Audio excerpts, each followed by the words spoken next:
Using verbs for effective writing. Objectives. Distinguish between active and passive voice in sentences and understand how the choice of voice can affect the emphasis on the actor or the action in writing. Recognize and interpret sentences that use the conditional mood, understanding how it expresses uncertainty or describes hypothetical situations contrary to fact. Identify sentences that use the subjunctive mood and understand its purpose in expressing wishes, desires, suggestions, doubts, or hypothetical situations. The active voice.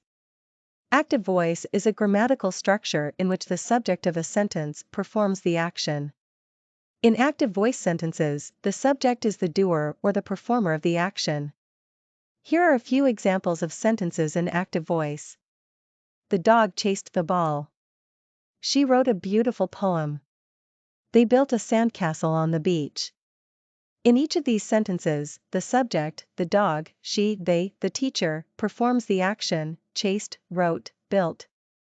The passive voice. Passive voice is a grammatical structure in which the subject of a sentence receives the action or is acted upon. In passive voice sentences, the subject is the receiver or the target of the action. Here are a few examples of sentences in passive voice. The ball was chased by the dog. A beautiful poem was written by her. A sandcastle was built on the beach by them. In each of these sentences, the subject, the ball, a beautiful poem, a sandcastle, the lesson, receives the action, was chased, was written, was built. Voice to emphasize. Active and passive voice can be used to emphasize either the actor, subject, or the action, verb, in a sentence. When using active voice, the focus is on the subject performing the action, which often makes the sentence more direct and engaging. Passive voice, on the other hand, shifts the focus to the action itself or the object receiving the action. For example, let's consider the following sentence: active voice. Passive voice, the fish was caught by John. In the active voice sentence, the emphasis is on John, the doer of the action, breaking the window. In the passive voice sentence, the emphasis is on the window and the action itself, rather than on John. Can you do it?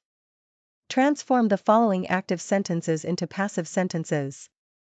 The dog chased the cat. She wrote a heartfelt letter. They built a tall tower out of blocks. The students completed their assignments. The chef prepared a delicious meal. Conditional mood. The conditional mood is a grammatical mood used to express actions or events that are dependent on certain conditions. It is often used to convey hypothetical or unreal situations, as well as to express wishes, suggestions, or polite requests. Here are a few examples of sentences in the conditional mood. If I had more time, I would travel the world. She would buy a car if she had enough money. I wish I could go to the party tonight. In these sentences, the verb forms had, would, and could indicate the conditional mood. Verb forms. To form the conditional mood, certain verb forms and structures are used. Common examples include if plus subject plus simple past tense, subject plus would plus base form of the verb. Example, if I had more time, I would visit my grandparents. Subject plus would plus base form of the verb plus if plus subject plus simple past tense. Example, she would buy a car if she had enough money. Wish / if only plus subject plus past perfect tense. Example, I wish I had known about the event earlier. Purpose of the conditional mood. The conditional mood is often used to express uncertainty or describe hypothetical situations that are contrary to fact. It allows us to imagine different outcomes based on specific conditions. For example, if I won the lottery, I would buy a mansion. This sentence expresses a hypothetical situation that is contrary to fact. The speaker hasn't won the lottery, but they are imagining what they would do if they did. If I had studied harder, I could have passed the exam. This sentence expresses regret or a missed opportunity. The speaker didn't study hard enough, and as a result, they didn't pass the exam. Subjunctive mood. The subjunctive mood is a grammatical mood used to express various attitudes, wishes, desires, suggestions, doubts, or hypothetical situations. It is often used when discussing possibilities, unreal conditions, or situations that have not yet occurred. Here are a few examples of the subjunctive mood. It is important that he be on time. I suggest that she study harder. If I were you, I would apologize. In these sentences, the verb forms be, study, and were indicate the subjunctive mood. To form the subjunctive mood, specific verb forms and structures are used. Common examples include: use the base form of the verb for all subjects, including third-person singular. Example: it is necessary that he study for the exam. Use were instead of was for all subjects in the past tense. Example: if I were you, I would apologize.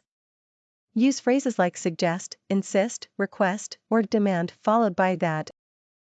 The subjunctive mood serves various purposes in expressing different attitudes and situations. Some common uses of the subjunctive mood include: this sentence expresses a desire for someone to be present, even though it may not be true in reality. Making suggestions or recommendations, example: it's important that she attend the meeting. This sentence suggests the necessity of attending the meeting. Purpose of the subjunctive mood. Purpose of the subjunctive mood. The subjunctive mood serves various purposes in expressing different attitudes and situations. Some common uses of the subjunctive mood include: expressing doubt or uncertainty. Example: I doubt that he'd be able to solve the problem. This sentence indicates doubt about someone's ability to solve the problem. Describing hypothetical or unreal situations. Example: if I were rich, I would travel the world. This sentence presents a hypothetical situation where the speaker imagines being rich and the actions they would take as a result. Thank you for attentive listening. Educer with Aisha Malik.